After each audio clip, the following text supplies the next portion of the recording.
Felicidades a todos vocês nesse último programa de 2019. Eu desejo de todos nós daqui do Diálogo Espírita.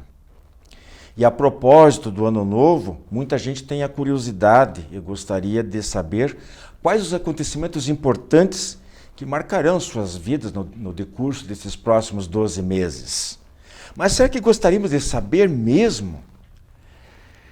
Não vale responder que só as coisas boas. O que nós faríamos se soubéssemos, por exemplo, que nesse período nós vamos sofrer a separação pela desencarnação de um ser muito amado nosso? Ou que nós vamos atravessar um período de uma grave enfermidade? Ou que sofreremos um acidente? Ou uma perda financeira? Entretanto, em algumas circunstâncias, como veremos a seguir, o futuro pode sim ser revelado. O tema é intrigante e veremos as explicações dos espíritos superiores a respeito. Além do tema livre, discorrendo sobre o conhecimento do futuro, nós temos Rose Heidemann versando sobre Cristo e nós em 2020. Bom programa a todos.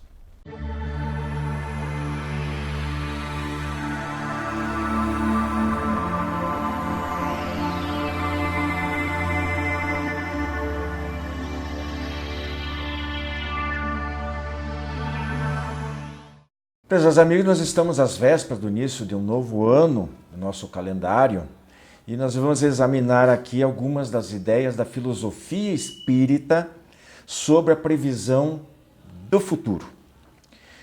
Inicialmente eu quero apresentar aqui para vocês a questão 868 do Livro dos Espíritos, que diz o seguinte, pergunta: pode o futuro ser revelado ao homem? Resposta: em princípio o futuro lhe é oculto, e só em casos raros e excepcionais permite Deus que seja revelado. E aqui agora o meu amigo Joilson vai fazer a mesma coisa com a questão 869. Questão 869 do Livro dos Espíritos. Com que fim o futuro se conserva oculto ao homem? Se o homem conhecesse o futuro, negligenciaria do presente e não obraria com a liberdade com que o faz, porque o dominaria a ideia de que, se uma coisa tem que acontecer, inútil será ocupar-se com ela, ou então procuraria obstar a que acontecesse. Não quis Deus que assim fosse, a fim de que cada um concorra para a realização das coisas, até daquelas a que desejaria opor-se. Assim é que tu mesmo preparas muitas vezes os acontecimentos que hão de sobrevir no curso da tua existência. Andréia, quer comentar um pouquinho em cima disso? Claro, aqui eu acho que fala especificamente do livre-arbítrio, né? Então, quando a gente conhece o futuro de alguma maneira, por um pressentimento ou de alguma forma, isso interfere no livre-arbítrio. Né? Porque isso vai fazer com que ou eu me preocupe demais com aquilo que virá, ou eu não dê nenhuma importância. Fica esperando que as coisas aconteçam, caem prontas, né? Exato. Já que vai acontecer mesmo, né? Vai acontecer mesmo, então não vou fazer nada. Para que eu vou me esforçar? Exato. Por que eu vou estudar, ou trabalhar, ou perdoar aquela pessoa? Já está no meu destino. Né? Vou receber uma graça. Então, a sabedoria divina é perfeita. Então, essa questão revela justamente isso. Eu tenho aqui um trechinho de uma mensagem da Joana de Ângeles, através da psicografia do Divaldo Pereira Franco, que é justamente o título Desconhecimento do Futuro. Eu separei só um parágrafo aqui que me permito ler. É providencial a ignorância do futuro, porquanto as resistências psicofísicas dos seres, como têm dificuldades para enfrentar o presente com calma, menos recursos possuem para viver por antecipação o amanhã. Insistem muitos indivíduos em tentar descobrir os acontecimentos por vindouros, derrapando nas fantasias e ilusões com as quais se fascinam e se embriagam. Soubesse-se das graves ocorrências por suceder, sem dúvida o sofrimento seria antecipado, gerando depressão e loucura, desespero e suicídio. Então vem reforçar mais ou menos aquilo que a gente acabou de ler e comentar aqui, né? Agora, tem uma coisa que, antes da gente seguir nesses comentários aí, é uma observação importante em relação a Wilson e Andréia, aquelas pessoas desavisadas, né, ou que pouco ou nada conhecem sobre a doutrina espírita, e que, principalmente do funcionamento e das finalidades de um centro espírita, e que procuram uma instituição dessas justamente para conhecer o futuro, né? Então elas confundem uma casa espírita dessa com a penumbra de onde está lá uma cartomante para predizer o futuro, né? Ou de falsos médiuns que vendem ilusões ou falsas esperanças. Então nós temos que estar muito atentos em relação a isso para não sermos enganados, né? Num centro espírita, e a gente está falando de centro espírita, não precisa dizer mais nada, nem que é sério, nem que é kardecista. Um centro espírita já está completo, né? O conceito, né? Num centro espírita, você não vai encontrar médiuns, muito menos espíritos elevados que vão vir para perder tempo com isso, para satisfazer a curiosidade, os caprichos de quem quer que seja. Então é muito importante que a gente, até porque os espíritos só sabem também, só podem falar daquilo que eles conhecem. Exato. Kardec fez esse alerta, muito importante, né? E são poucos que sabem muito e que têm contato com nós aqui no nosso próprio pobre planeta, né? Agora eu queria pedir para a Andréia ali, então, fazer a leitura também e comentário da questão 243 do Livro dos Espíritos. Andréia, por favor. Essa questão fala o seguinte: os espíritos conhecem o futuro?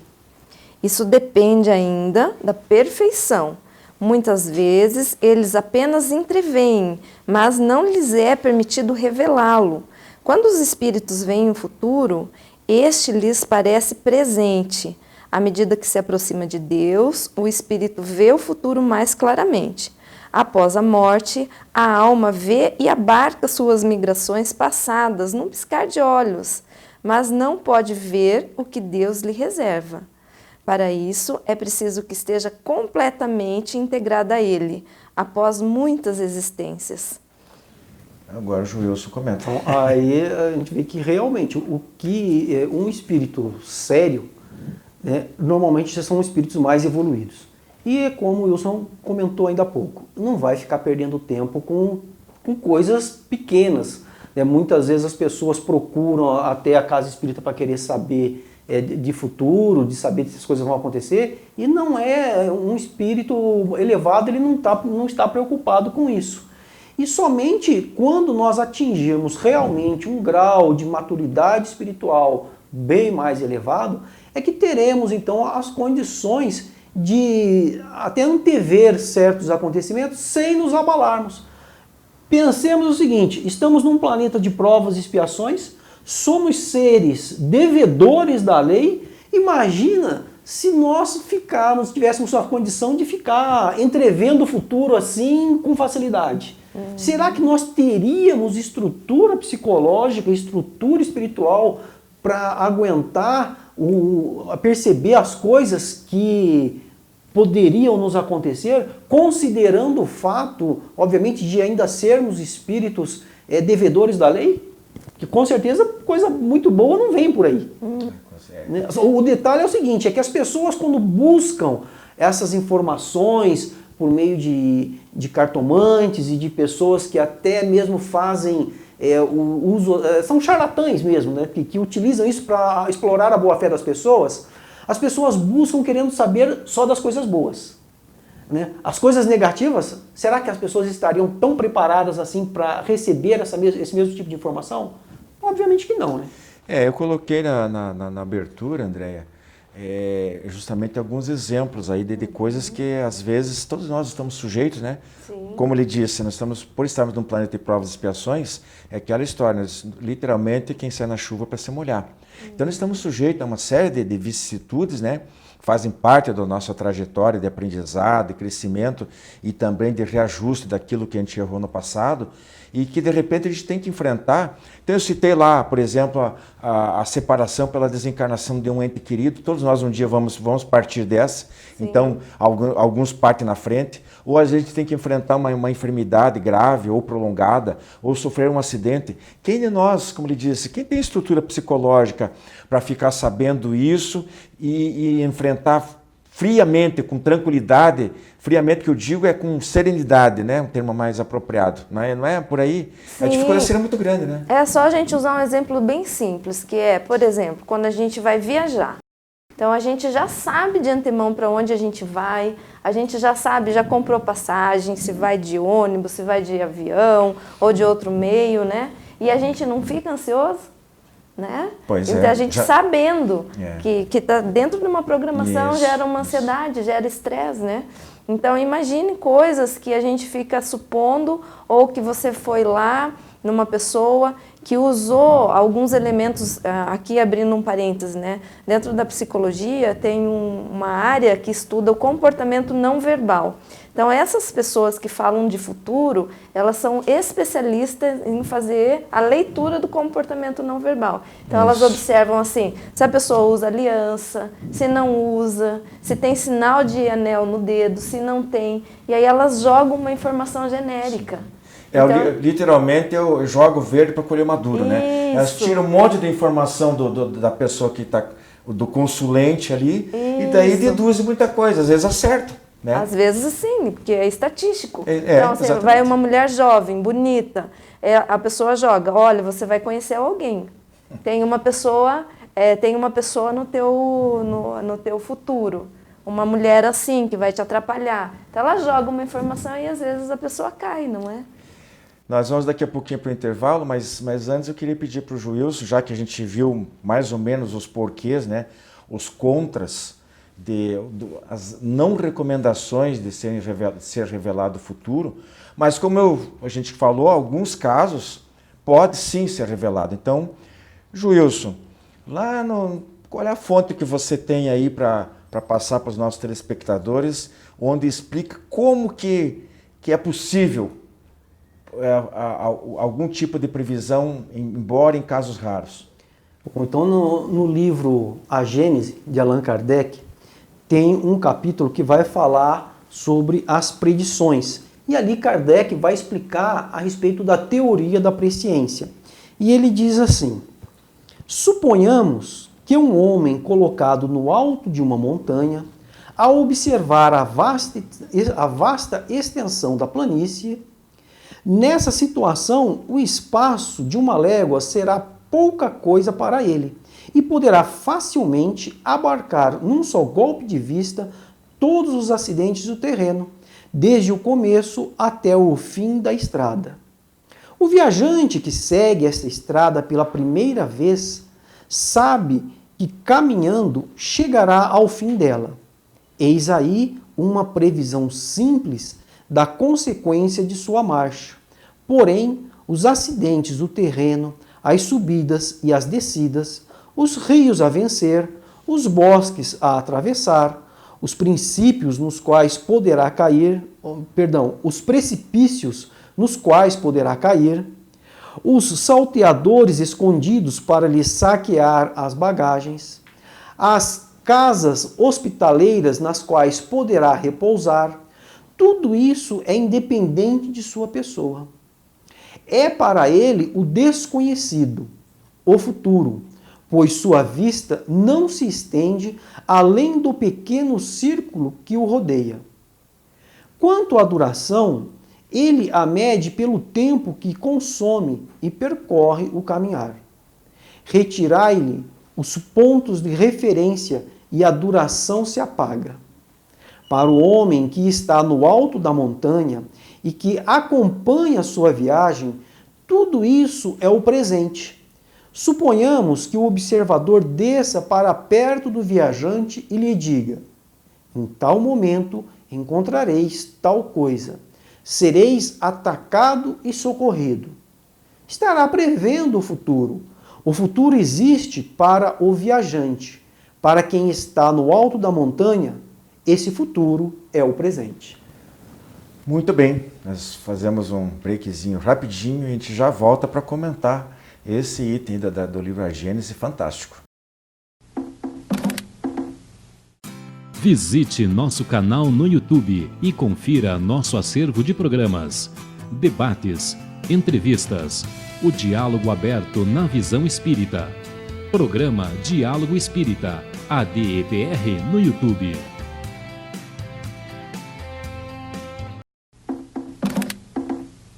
Estamos voltando com o nosso tema livre para falar sobre a previsão do futuro. E na sequência que o Joilson havia feito a leitura do livro A Gênese, de Allan Kardec, o item seguinte ele fala sobre a diferença que não basta um espírito, Andréia e Joilson, estar desencarnado para enxergar o futuro. Ele tem que estar também desmaterializado. Você pode explicar isso?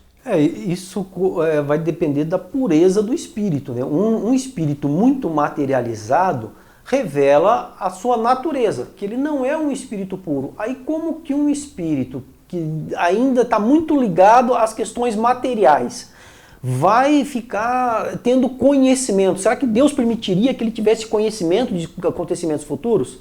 Obviamente que não, né? Porque também ele está no mesmo nível de purificação que nós encarnados, que ainda somos muito ligados à matéria. Então o espírito precisa estar desmaterializado, precisa ser um espírito mais puro, né, que certas questões não vão afetá-lo, para que ele possa então ter esse conhecimento de acontecimentos futuros e passar, né, com muita cautela aqueles que necessitarem da informação. Kardec faz uma outra analogia muito interessante, também para explicar isso para a gente, didático, né? Sobre a pessoa que enxerga as coisas, o mundo espiritual, digamos assim, ou o futuro, né? Ao olho nu e com o telescópio, né? Ah, sim. Porque se a gente tá enxergando com o telescópio, você vai ter uma visão mais apurada. Vai enxergar muito mais detalhes então, e mais longe, né? Somente mais longe. Bem com maior distância, a gente pode falar, né? Então, é como aquela leitura que o Joilson fez há pouco, do homem que está em cima da montanha e consegue ver com mais detalhes o caminho que aquele que está lá embaixo vai percorrer, né? O telescópio permite isso também. Mas aqui a analogia seria a pureza do espírito, né? Então, o telescópio seria a pureza do espírito, não é assim? Então, quanto mais sensível, quanto menos materializado, quanto mais puro esse espírito, logicamente ele tem essa capacidade. Só que também ali na Gênese, o Kardec também comenta que não é dado conhecer tudo, né? E isso daí interferiria também nos processos humanos, né? Mesmo o espírito sendo um espírito elevado, ele também não teria condições de saber tudo, né? Quem sabe tudo? É Deus. Só Deus, né? Só Deus. Por isso que o item lá que ele leu, chama-se presciência, está se falando exatamente nessa condição de Deus. É uma questão filosófica complexa. Eu conheço várias discussões muito interessantes sobre se Deus, mas se Deus sabe tudo, então por que ele permite que tanta coisa aconteça? Por que ele não evita as coisas ruins e tal? Aí que temos que aprofundar. Temos que pegar e ir além, inclusive, das fontes espíritas, até para fazer um comparativo dos argumentos que as outras pessoas usam, as outras religiões, mas principalmente os filósofos, a parte da filosofia, que tem argumentação, às vezes, muito, muito interessante também. Serve para o nosso aprendizado. Agora, a gente já está quase chegando ao final aqui, e gostaria de só lembrar o seguinte, ó. Chama-se médiuns, né? Médiuns os sensitivos, as pessoas que têm essa capacidade quando encarnados. Estamos falando agora dos encarnados aqui, né? Os chamados videntes. Então tem os videntes, os clarividentes, as pessoas que Kardec usa muito o termo no livro dos médiuns, inclusive de dupla vista ou segunda vista. Segunda vista. Obrigado.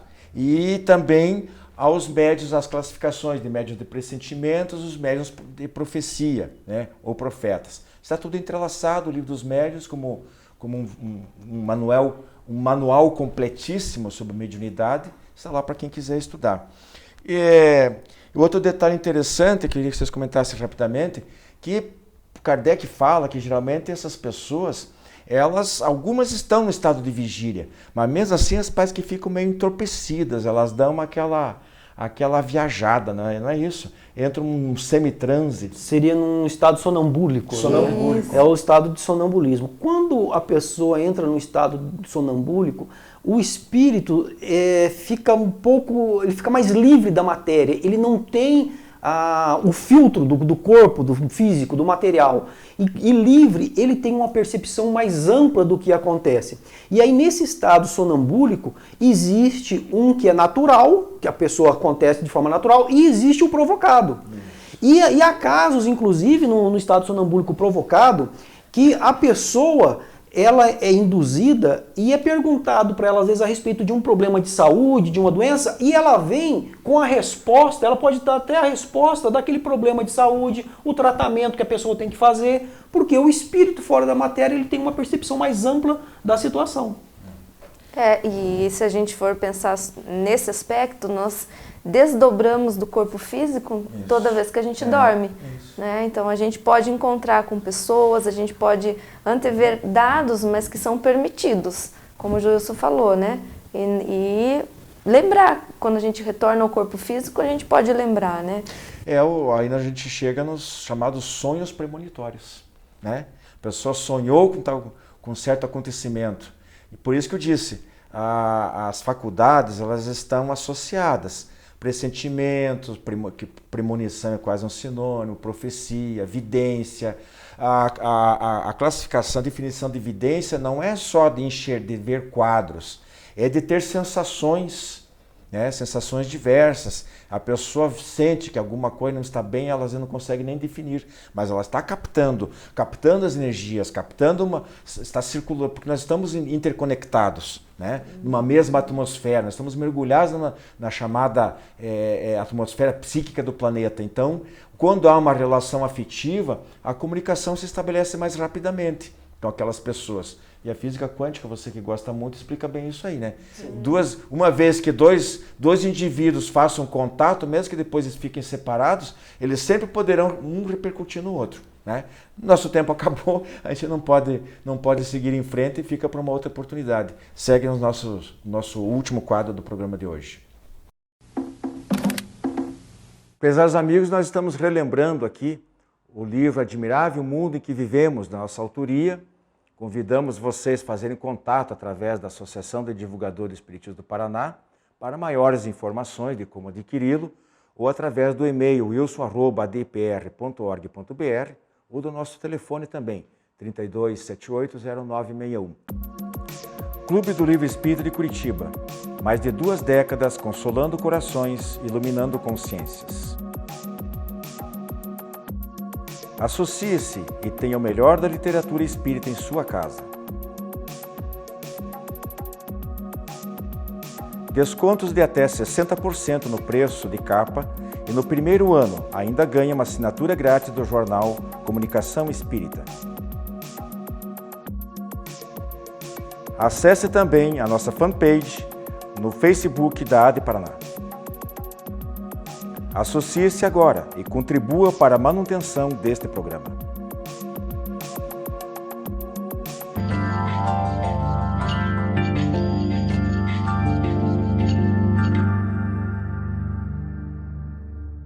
Olá, amigos. Cristo e nós em 2020 é o tema de hoje. Um tema que por si só já nos traz uma chamada, já nos convoca, né, a uma atitude, a uma posição. Aproximadamente 2020 anos que a mensagem de Jesus chegou à Terra. E no momento de renovação, no último programa do ano hoje, nós estamos nos indagando do que fizemos nesse ano que passou, o que fizemos da nossa vida. Nós temos tantos ideais, tanta vontade de ver um mundo melhor. Nós sentimos carência e necessidade de amar e sermos amados, de termos pessoas que nos entendam e de entendermos aos outros. Suspiramos por um mundo em que a justiça impere e que os maus e os corruptos não tenham vez. Mas o que estamos fazendo para isso? nesse momento de reflexão, em que um ano novo na nossa marcação temporária, né, vai se iniciar, é hora de pensarmos nas nossas atitudes. Não perdermos tempo remoendo um passado que não vai voltar e do qual nós devemos guardar as experiências que nos fortaleçam, que nos instrumentalizem para as lutas do futuro, mas também não termos inquietação, ansiedade, vivendo num futuro que quando chegar será presente e que nós solucionaremos com a força que Deus nos tem dado, quando adquirimos a nossa vida. Se tivermos momentos difíceis, dores profundas, perda de entes queridos, é a hora de nos renovarmos também, sabendo que a morte não existe, que os nossos amores estão vivos aguardando por nós, desde que não antecipemos o nosso momento de partida e aceitemos e enfrentemos a nossa luta com energia, positivamente. Esse ano que vai se iniciar é um convite de Jesus, relembrando o amai-vos uns aos outros como eu vos amei, que foi a mensagem que ele deixou para aqueles que pretendiam segui-lo. É momento de colocarmos a nossa luz, por pequena que seja, para brilhar, e em vez de nos determos na ansiedade, na tristeza, pelas coisas más que vemos no mundo, nos lembrarmos que as pessoas também são boas, que existe um grande potencial de construção do bem e que se esse terceiro milênio ainda não é a era de paz que nós gostaríamos, é porque ele é uma arena de trabalho em que estamos convocados a contribuir para a construção de um mundo melhor. As reflexões, portanto, em torno de qual utilidade possamos oferecer para o ano que se inicia, é que devem dominar a nossa mente sem ansiedade, com confiança em Deus, mas comprometimento de vivermos de acordo com aquilo que já achamos bom, aquilo que admiramos nos outros. Temos a mesma capacidade. Deus nos criou para a vitória, para o bem, para a esperança, para a alegria. Estão ao nosso alcance esses dons. Quando Paulo colocou na sua epístola, alegrai-vos sempre, é porque estava ao nosso alcance vivermos com alegria. Mas que tipo de alegria?